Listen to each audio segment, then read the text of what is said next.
Бандата, добро утро! Искам да ви покажа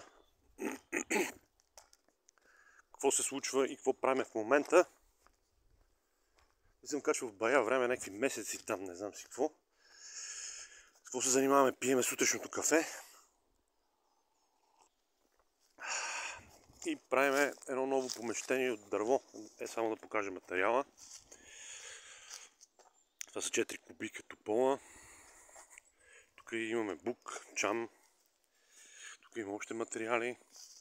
Ясен, орех, едно друго. Но за какво става по-точно въпрос? Това е идеята на това видео.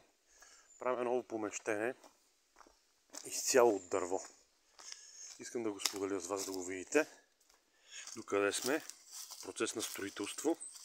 Ето го.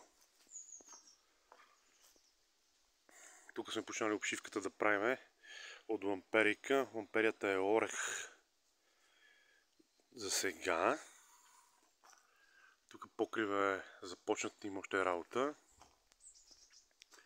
Правим пода в момента. Сега слагаме изолацията на пода. И действаме. Но има още доста работа, която трябва да се свърши. Ама лека по лека ще се свърши, няма къде да ходи. На бетонни основи от пода.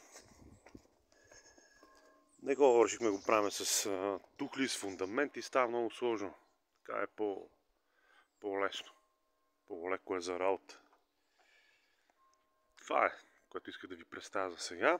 Има да слагаме дограми, врати и така нататък. Чао, до скоро!